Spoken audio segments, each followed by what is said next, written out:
I'm here with Dougal Maple-Brown. Dougal, we've seen a lot of volatility in the markets over Q3. Why has it been so tough for value buyer strategies? Thanks, Duncan. Before I go into why it's been so tough, I think it's important for investors to get a feel of how tough it's been over a long period of time. You see this chart I've put up now is actually US data going back over 60 years, which shows the value drawdown has been as great as it's ever been at approximately 50% cumulative against the market. And the second point, it's been happening for a very long time. In the US, on the chart, you can see it's been going for 13 years. Again, the longest value drawdown in the 60-year history of the chart. Turning to why it's been tough, there are a myriad of reasons, but I think the two most important ones are firstly the fall in interest rates. So as interest rates fall, all asset classes get a kick, that's clearly right. Within our Australian equities market, however, some assets, some stocks do better than others.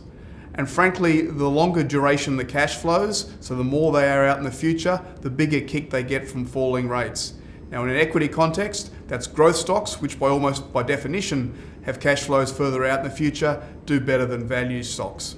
The second reason, I think, which has happened frankly around the world, probably everywhere except the US, is that the economic recovery has been very tepid for the last decade. There's been very little economic growth, and in fact, looking at many of our stocks, there's been very little earnings growth over that decade. Now, historically, value has done better in a cyclical recovery. Frankly, we haven't had a cyclical recovery in Australia, or indeed many parts of the world, for almost a decade now. Some say value is dead. What has changed in your view? 2 points. First of all, I'll go back to what has changed, what's caused this malaise. So look at interest rates, for example. They have come down in this country to 25 basis points at the cash rate and less than 1% for the long bond. Depending on how far back you go, most of the interest rate damage has been done. It's come from up here to down here. Of course, it can go lower again. Rates could go negative. But from where we sit today, most of the benefit from the fall in interest rates has already been taken by those growth stocks. The second reason is what I call the elastic band. When you look at valuations, and you can see on this chart, which splits the market into the most expensive stocks and the cheaper stocks, and compares the PE spread on that cheapest and most expensive basket.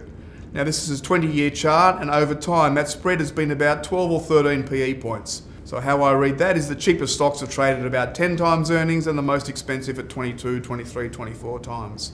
What's very clear from the chart is that spread has gone almost vertical over the last couple of years. So that spread has blown out to about 35 PE points. For the mathematicians out there, today it is about 3 standard deviations high, which is, I had to Google this, 99.7% of occasions. An elastic band will stretch so much. It is very hard to predict when it will break, but when it is very stretched, it will ultimately break at some time. And that's what the valuation charts are telling you at the moment. We've just been through Q3 reporting season. What were the major surprises? The reporting season was a real mixture. The companies reported periods pre-COVID, in the middle of lockdown, depending on where your business was, in different states, different countries around the world. And it was very hard to get, in my view, very hard to get a clean read out of reporting season. What has been interesting to us, which has happened over the last weeks and months, is that there's been a lot of corporate interest in a few of our beaten up value stocks. And this is quite heartening. When competitors, when peers start looking to buy assets, companies, when even, dare I say it, private equity starts looking to make a move on listed companies, that's showing you how much valuation support there is for some of these stocks.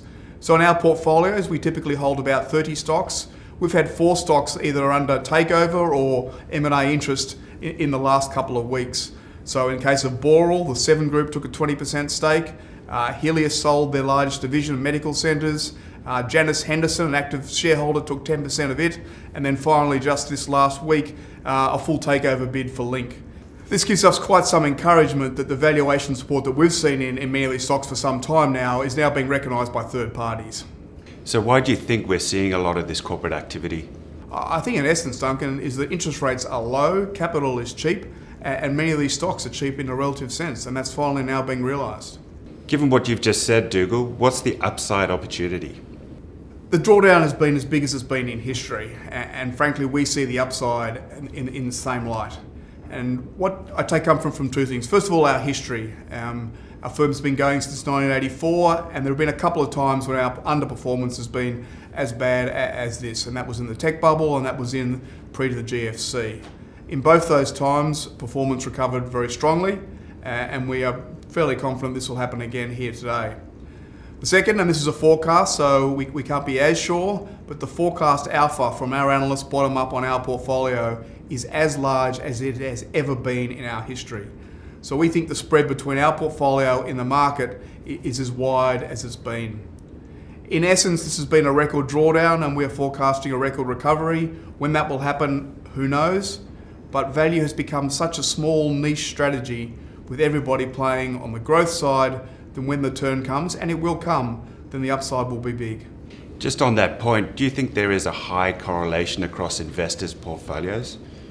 I think, to put in casino terms, all the money is on red and no money has been put on black, the value strategy, and that is a risk for a lot of investors. Just as the country's endured a tough run with the pandemic, so has value investors.